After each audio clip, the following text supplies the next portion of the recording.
Jesus said, "Come, follow me." And they did, till they were covered with the dust of his feet, as the ancient saying goes. And then he said, "Go, make disciples, teach them to obey what I taught you." When rabbis teach their disciples to obey, it's about the scripture, the Bible, or the text, as I like to call it. Jesus was a teacher of the text. I heard once that rabbis want to learn the text, live the text, teach the text, pray the text, and die the text. Jesus did that. He learned the text. He said so. "Everything I learned from my Father, I taught you." He lived the text. He obeyed it completely, even wearing tassels on his robe, as the story of the woman who was healed of her bleeding indicates. He taught the text. He quoted it. He hinted at it. He taught his disciples how to interpret it. I think he prayed it. If you look at his prayers, there are echoes of Hebrew Bible themes: kingdom, evil one, daily bread. And he died the text. As he hung there, he recited from the Psalms. And then he said to his disciples, "Go teach them how to obey." And that meant that the text, the scripture, had to be important to those disciples too. Now they had an advantage. They grew up where they knew the text and learned to love it even before they met Jesus. But they had to take that text and bring it into a Greek world that didn't respect it, in fact, had never even heard of it. How would they teach the world how to obey Jesus' commands from their text, the Hebrew Bible, and as their text grew and they were inspired to add pieces to it, how would they bring that message to the world of the Greeks? Well, they did. Come, let's see.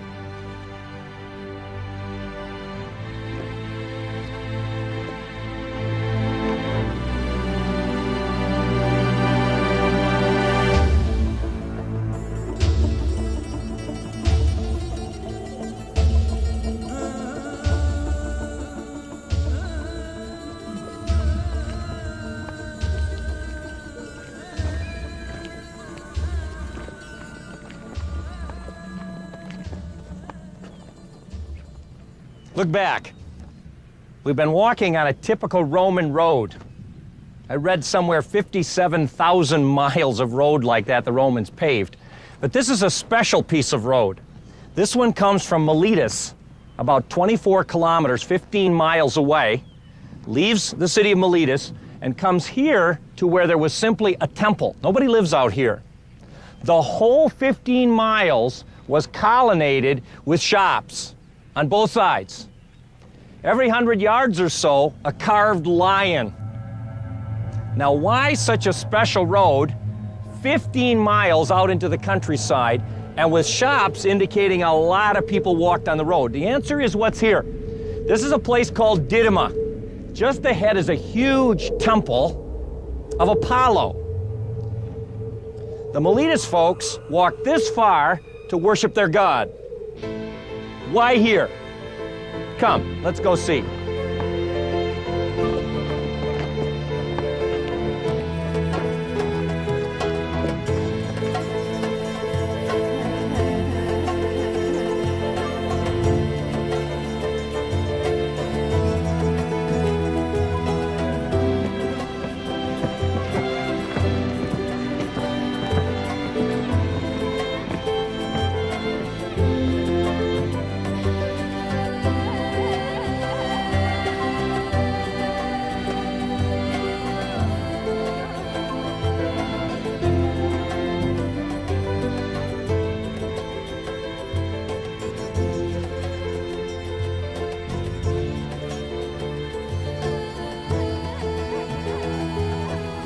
What do you think? You're in the second largest temple in the world. This is called the Temple of Apollo at Didyma. Now, I'd like to just have you experience it a bit before we talk about what went on here and what can we learn from it. So just imagine now these columns, some of them more than 6 feet in diameter, standing 62 feet high. 6 stories high, and then on top of that, an architrave, a frieze, and then the roof, probably of stone as well, which would have been another 30 feet or so to the peak. It would have felt like a stadium in here. Must have been absolutely stunning. Now, whatever they did here, it must have been a big deal. And here come the disciples of the disciples.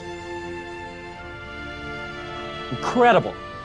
Come, let's go look around the outside a moment. Let me show you what it looked like from the outside. Notice how the columns are decorated, some one way, some another.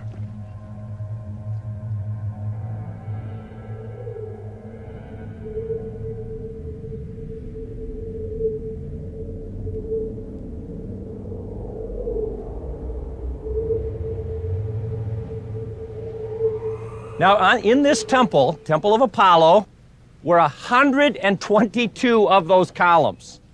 122. There were 10 across the front and 21 deep. Look at how far those columns went. Wow. Now here you can begin to see where the temple was. Come, walk with me just a bit. Notice the temple building itself. You see it? But the temple building is inside this forest of columns. So picture looking down this temple, all the way to the end there by the trees, a row of columns like this one, just enormous, like giants. And then here, the temple building itself. But look at the size of that temple building. And then you have to imagine that the walls of this temple building are not what they are now. That's what's been restored. Those walls were as high as the column. And the roof didn't cover this building. The roof covered all the way from the columns on the outside to the other side, so that this building was kind of inside a roofed enclosure. 122 columns, each in drums brought probably from miles away and assembled. Would you agree with me? Whatever went on here, it was a big deal.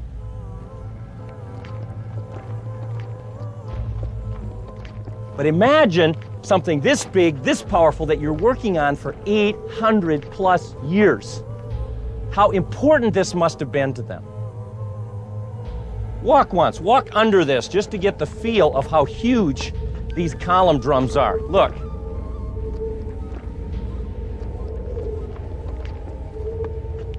Impressed?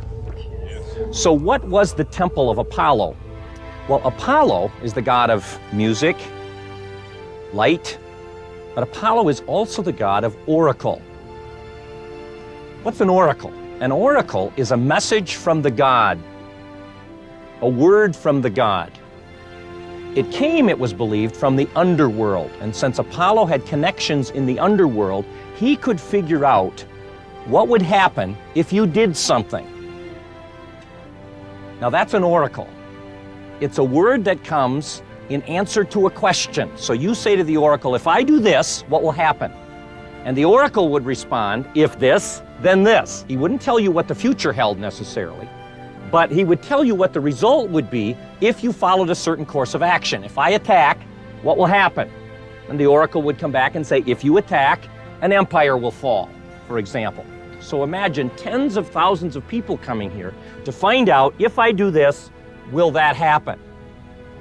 Now, of course, for the Jew, absolutely an abomination. For their Torah said, do not look for mediums, do not seek spiritists, for they will defile you. I am the Lord your God, and I will turn my face against anyone who seeks. Leviticus 19.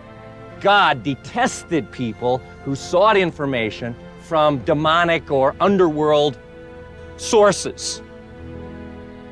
But that's not our point, because oracle itself is not necessarily bad.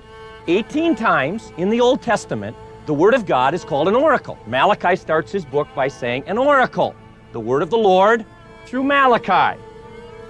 Twice in the New Testament, at least, the word is used, translated in your English Bible, probably the very words of God. So God describes his own word as an oracle. The problem was not a word from God. The problem was which God you got the word from. But in this world, the oracle came from Apollo. Let me show you how. Come.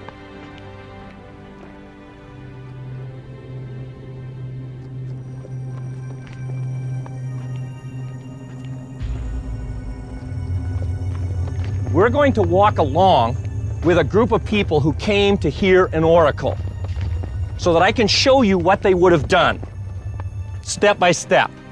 Please understand, nobody left the rule book.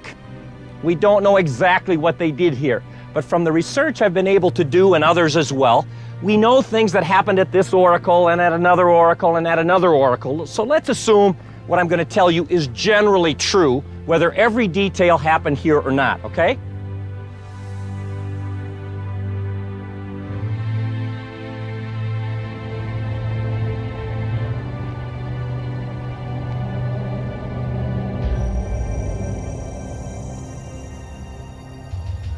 Okay, we're standing out front. Take a look. Street level down there in those days. They're showing the inside columns. Imagine the outside columns, and then over the whole thing, a stone roof. Think of what your first impression would have been when you came over this hill. You had no doubt that whatever went on here was important, and it must have been something they were seeking, or you wouldn't have a building like this. The oracle is the place. That's the oracle of Apollo at Didyma. Oracle is the person who got the message from the underworld, from Apollo, and the oracle is the message. So you came to an oracle to hear an oracle tell you your oracle. Remember that for the Jew who believed in Torah, this was an abomination. No way you could be any part of this. God said, don't. And certainly the believers and followers of Jesus who took the Hebrew text from the disciples would have said the same. We cannot be part of this. This is not God's way. And that we know clearly. That's not why we're here.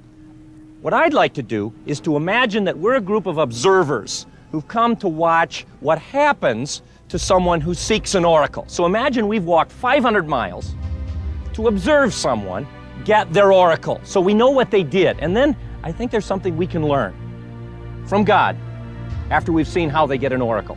So your first impression, we've walked 500 miles. Look. Wow. Now let's go with those folks and find out how you would get an oracle. Come.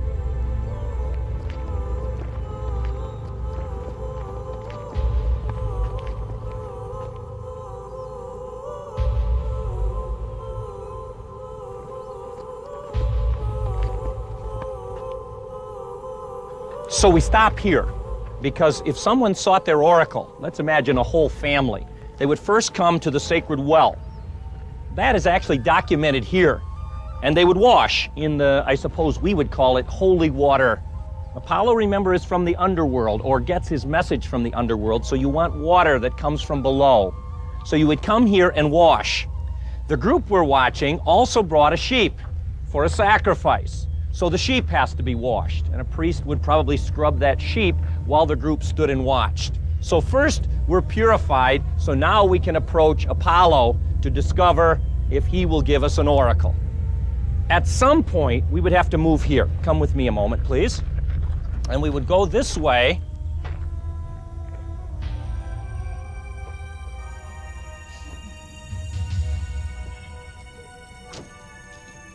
So they would slaughter the sheep. And based on something in the sheep, they would decide whether Apollo is saying yes or no. Let's imagine the sheep liver has been read, and these people that we're watching have gotten their answer. Apollo will hear your question. Now we go up to the temple. Come.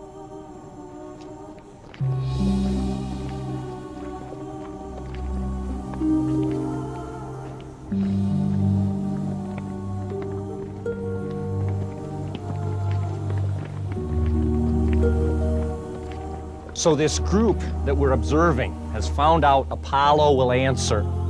So they come and stand here among this forest of columns. Look, the roof, 8, 10 stories above us, gigantic and powerful. In front of us, the Cresmographion, the oracle door. But the door is shut. Imagine how big. 10, 15 feet in the air, 2 doors. And so we stand with the group, and they wait. And they wait. And then one day, we hear the latch begin to be drawn, and the door creaks open. Huge. First one, and then the other. Boom! Then as we watch, coming up the stairs, slowly through that door, is the priest of Apollo, dressed like the statue. Maybe a shimmering gold robe. He walks maybe to drums. Boom, boom, boom. Or cymbals. To the Cresmographion. The great god Apollo will hear your request. And one of the group steps forward, this group we're observing, and there's a question. Oh, mighty Apollo, we humble before you. We have found a deposit of fine marble on our land. But that would mean a change of trade and of guild and a change of God. Will our God be angry if we seek a new God? Oh, great Apollo, we don't know what to do. Tell us, the oracle. I don't know what Apollo's priest would say. Maybe something simply to the effect of, Apollo, we'll hear your question. And then the door. Boom! Boom! And we wait. And we wait. Sometimes months.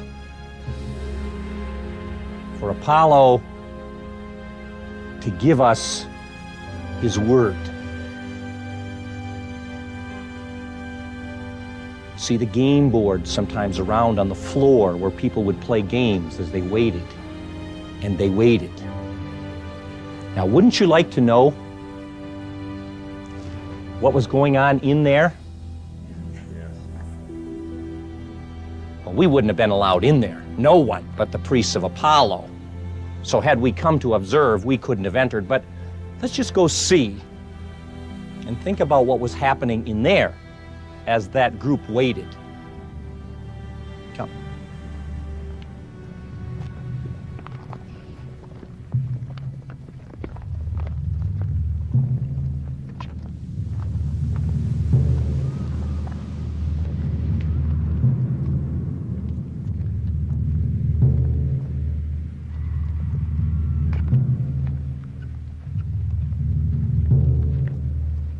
Now picture where we are.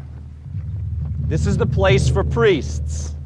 But our attention turns to this little building here. Come.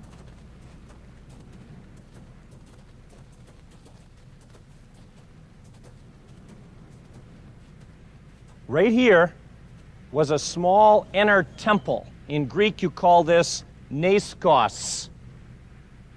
And there were stairs, you can still see some of them, that allowed the priest to go down deep, as it were, into the underworld. Now, the oracle was typically an old woman.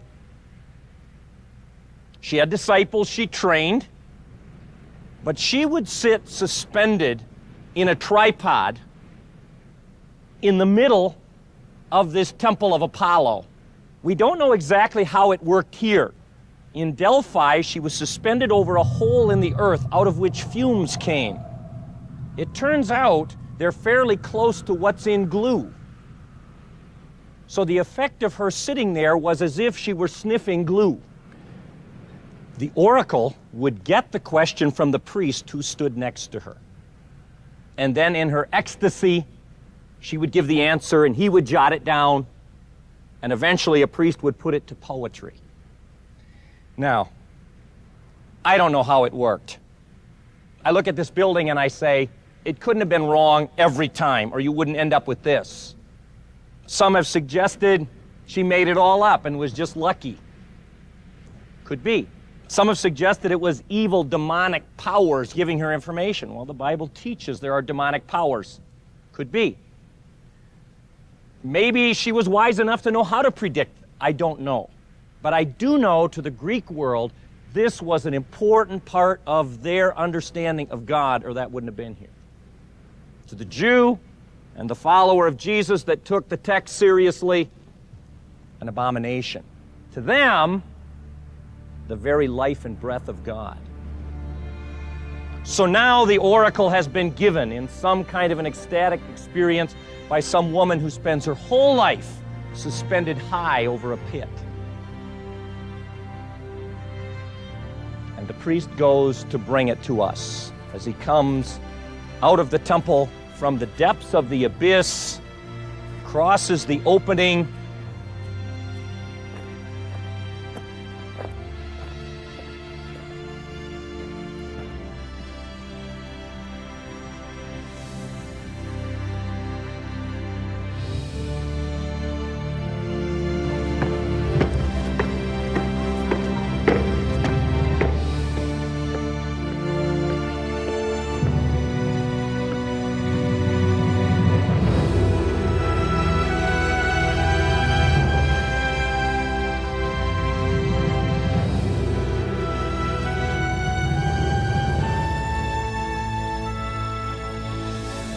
then the day arrives.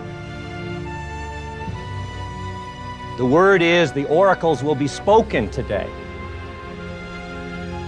And you hear the latch.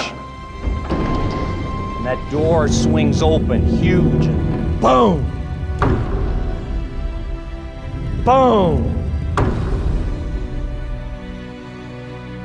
The words, the oracle of Apollo.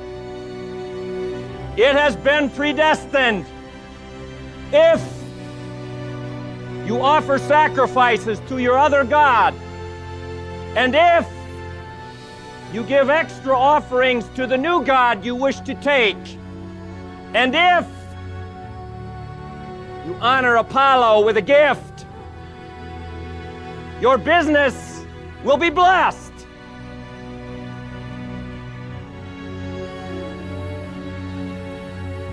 Boom. Boom.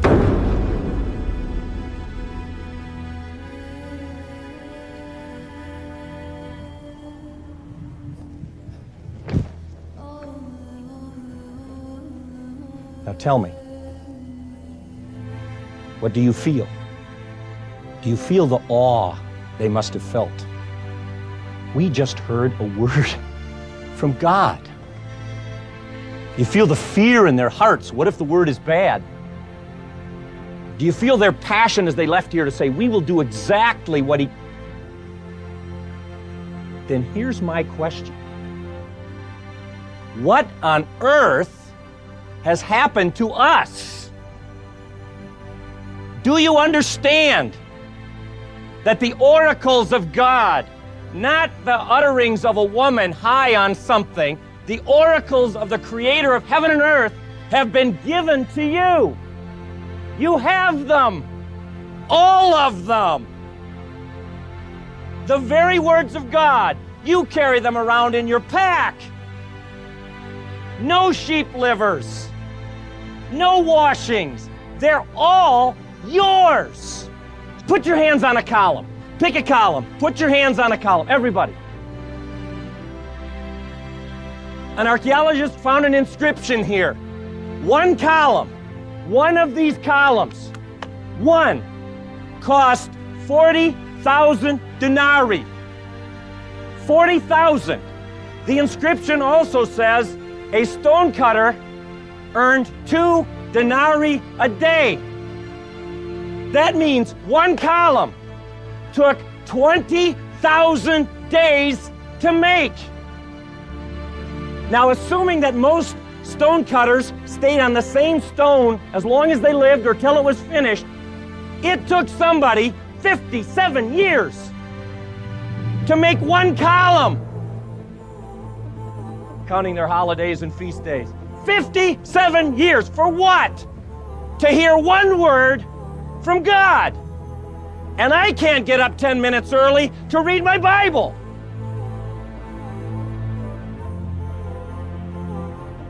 What has happened, brothers and sisters, to discipleship? How many passages could you recite today?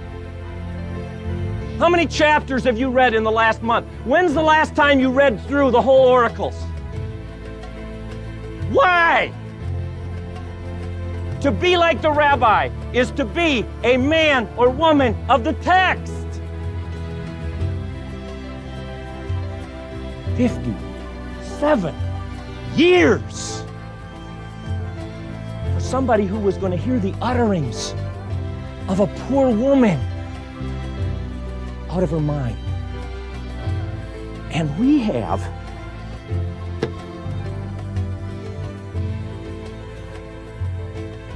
the very words of God.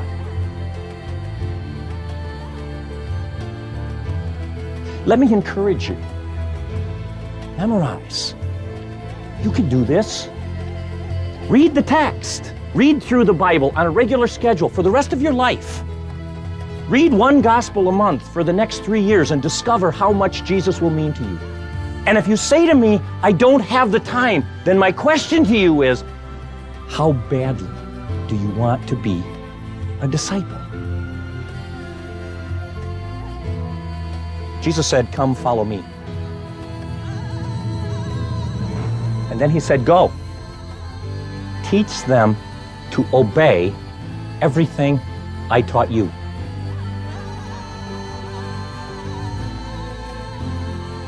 How can you teach anyone to obey if you don't know what he taught?